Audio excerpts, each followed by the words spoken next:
주진우의 이슈 해설.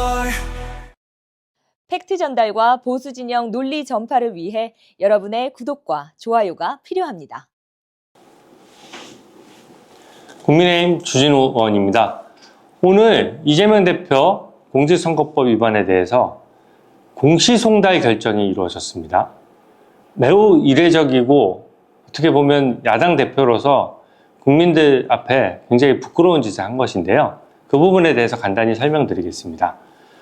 원래 그 재판 절차는 어떻게 되면 1심에서 11월 15일에 징역 1년의 집행유예 2년이 이미 선고가 됐습니다. 그래서 이제 2심을 3개월 만에 이제 끝내야 되거든요. 근데 2심 절차는 이렇습니다. 먼저 재판부가 배당이 되고요. 재판부가 배당이 되면 그 1심에 있었던 소송 기록들이 재판부로 옮겨오게 됩니다. 그러면 재판부 입장에서는 피고인들에게 우편 통지를 보내요.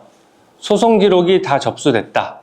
그러니까 당신에 대한 재판이 열립니다라고 알려주는 절차입니다.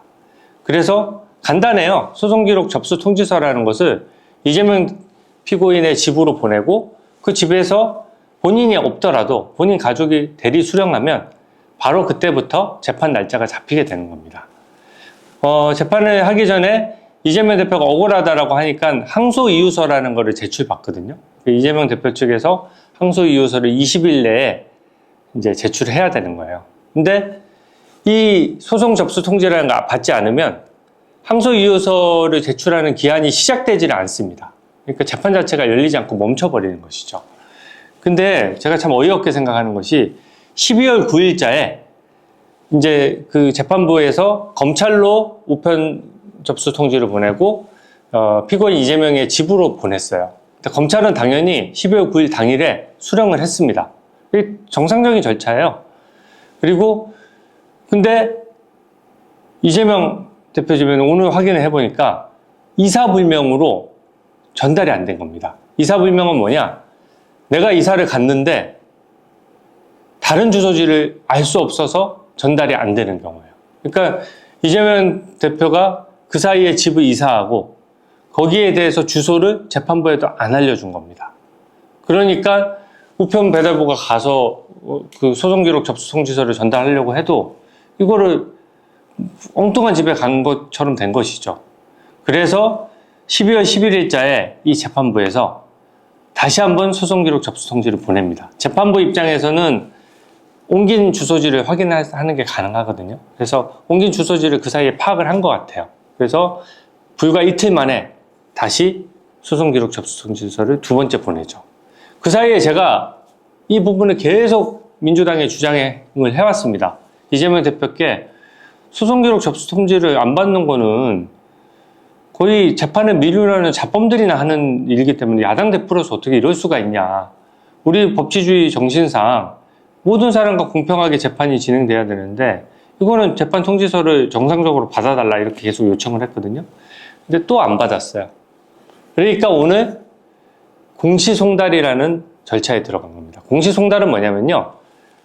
계속 집을 비운다고 해서 무한정 보낼 수가 없지 않습니까? 그래서 한 2번 정도 또는 3번 정도 보내놓고 계속 안 받으면 관보에 게재하는 방법으로 우편 통지를 대신하는 겁니다. 그러니까 이재명 피고인이 이런 재판 열리니까 그렇게 알고 계세요 라는 내용이 관보에 게재되는 거예요.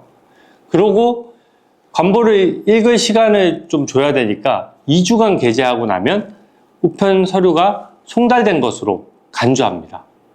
그러니까 이게 엄청난 꼼수예요. 관보에 게재되는 것도 본인 재판이 열리는 거 모릅니까? 근데 관보에 게재하도록 하고 관보에 게재돼서 법 규정상 2주간은 게재를 해야 되니까 2주를 그냥 미루는 거예요. 그래서 저는 이 관보에 게재하는 것에 대해서 국민들과 여론에서 이 따가운 질타가 있어야 된다고 생각합니다. 왜 본인 재판만 계속해서 미뤄야 되는 것입니까? 고의지연에 대해서 이게 1심에서도 계속 이런 식으로 소송 기록을 안 받고 본인한테 유리한 상황 되면 소송 기록을 받았다가 서류를 받았다가 어떤 때는 받지도 않고 이런 식으로 계속 재판을 6개월 만에 끝내야 될 거 2년 2개월이나 끌어왔지 않습니까? 이거를 또 쓰는 거예요. 그래서 저는 이 부분의 문제점을 지적하는 거고요. 변호사를 선임 안 하는 것도 정말 어이없습니다. 변호사가 1심에서 3명 있었거든요. 3명은 다 선임하지 않더라도 보통 1심 때 재판에 있었던 일을 잘 알아야 되기 때문에 1심 변호인을 보통 2심 때 유지를 해요. 그리고 2심에서 새로운 변호인을 추가할 수 있습니다. 근데 벌써 11월 15일이면 거의 한 달 동안 지나는 동안 변호사를 일부러 안 하는 거예요. 그럼 어떻게 되냐? 소송 기록을 접수 통지 같은 거를 보내는데 본인 집에서는 집을 이사 가서 주소를 모르게 해버리고 변호사도 없으니까 변호사한테도 못 보내게 하는 거예요. 변호사는 그 사무실로 보내버리면 되거든요. 그러니까 변호사 선임 안 하는 거는 이 공시송달로 가기 위한 꼼수 중에 꼼수입니다. 그리고 다음 수도 뻔해요. 분명히 변호사 선임을 위해서 재판을 좀 미루겠다라고 할 것이고 또 재판이 열리면 이 변호인이 저 재판 기록 못 봤는데요. 다시 좀 일주일 더 시간 더 주세요. 2주일 더 시간 더 주세요. 이렇게 할 겁니다. 하지만 저는 이 재판부의 의지가 느껴집니다. 보통 최강욱 때는 소송 기록을 접수 통지를 3개월이, 그러니까 3번에 걸쳐서 받지 않고 공시송달로 가는 바람에 거의 2개월이 걸렸거든요. 재판 열리는데. 근데 이번에는 이틀 간격으로 2번 보내고 바로 공시송달 절차로 들어갔어요. 그거는 재판부에서 이미 이 2번에 걸쳐서 소송기록 접수 통지를 받지 않은 이 행위가 우연의 일치가 아니라 고의로 지연하려고 하는구나 라고 생각한 거예요.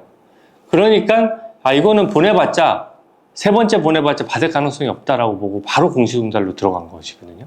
그래서 굉장히 재판부가 신속한 재판을 하려고 하는 의지를 보이고 있다라고 할 수 있고요. 변호사 선임 안 하는 부분도 재판부 입장에서는 소송지휘권을 강력히 발동할 수 있습니다. 재판 기일을 자주 잡으면 돼요. 그때 박근혜 전 대통령이 구속된 상태에서 재판을 받았잖아요. 그러다 보니까 1심에서 6개월밖에 구속을 못 하거든요. 그러니까 그때 어떻게 했느냐?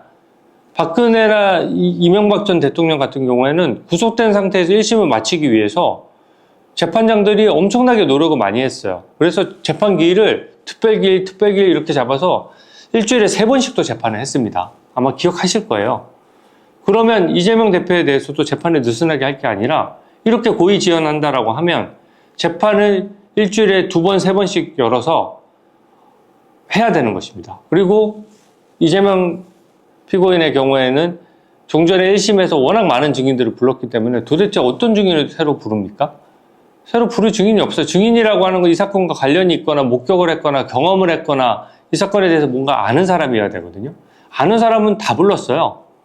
과연 몇 명이나 증인 신청할지 제가 똑똑히 지켜볼 것이고 관련성 없는 증인에 대해서는 재판부에서 증인 신청을 기각하는 방법으로 재판을 신속하게 진행할 수 있습니다.